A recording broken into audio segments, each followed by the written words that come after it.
One of the best questions I had over email, which sadly from somebody who couldn't make it along tonight, my friend Anna Hodgkiss, who works on the Daily Mail, she said, "Can you ask Mira what on earth did journalists do before Google?" Because it's something we all use every day, hundreds of times. Yep. Come on, Mira, give it to us. I remember the days. I remember the days when we didn't have mobile phones. I paid £2,000 for my first mobile phone. And it was the size and the weight of a half brick. And it had reception in about one of 10 calls came through. We didn't have computers. I worked when I first went freelance in 1982, before that, of course. But 1982, when I started working for national newspapers, and I used to have to go into their offices because there was no email.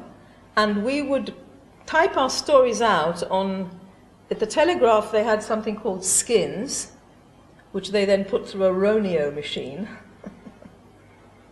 At the Telegraph they had something A5 size with about 10 carbon inside it.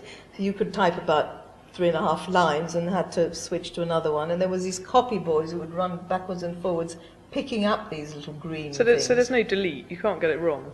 Oh yes, you XX, you cross it you go back and you XXX it. But no cut and paste, and no... Cut and paste? Yeah.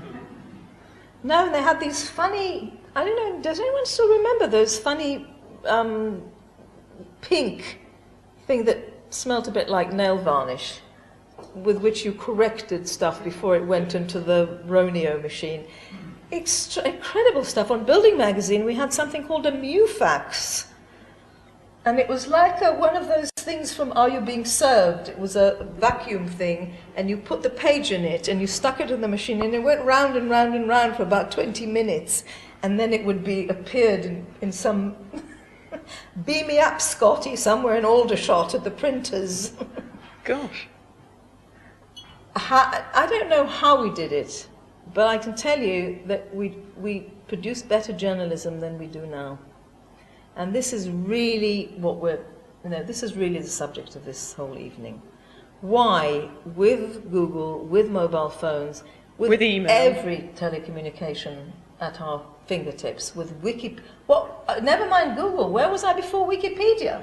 I can't believe you use Wikipedia, Mira. Of course I use Wikipedia, but Wikipedia warns you when they say this entry needs more citations, that's a red flag. Be careful. Be careful. I use Wikipedia very carefully. And I try it now. But I use it. And I use Google mainly for spellings. Because it's not that subs won't pick it up, but I'm embarrassed to put in wrong spelling. So I'll check spellings on Google.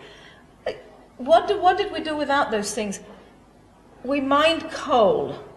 We went down in a cage and we put our hard hats on and the expression in those, it was to win the coal, because it was a battle. And you had to fight the elements to get the bloody thing. And I'm thinking now, all this technology has made journalists soft. You used the word lazy earlier. Lazy. And you also used another word, churnalism. Churnalism is not my invention. I think Nick Davis invented churnalism. But the more I live and learn, the more journalism, it is journalism. It really is. So what are the old-fashioned methods you've got an audience of, young journalists, student journalists, we've got a couple of those here tonight, some of whom write about property, some who don't. There are some great resources out there that people just don't bother using, like the Land Registry. The main one is your brain.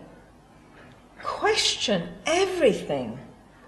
The main examples of appalling journalism that I come across is the ones when the journalist simply did not question anything. Someone told him. Trust no one. Why is this person? Michael Moore's motto is, who is this lying liar and why is he lying to me? It's not a bad motto for a journalist. Why is this person telling me this stuff? Is it for my benefit or for their benefit? Who is this person? Is he an interested party? Is he a genuine whistleblower? Is he a phony whistleblower? Why is he telling me this stuff? Officially, for the people who can't be here, I will pretend that now is the end. We are having our next fourth Futures Group initiative on Monday the 26th of September at 6:30 p.m. At the offices of Davenport Lions. If you would like to come, I will be sending out an email probably about 3 weeks before then. And this time it's going to be all about journalism on the iPad and applications, or apps as people call them, and how journalists should be getting to grips with that sort of stuff. So for the camera's benefit, can we please give Mira a big thank you, and then we'll carry on.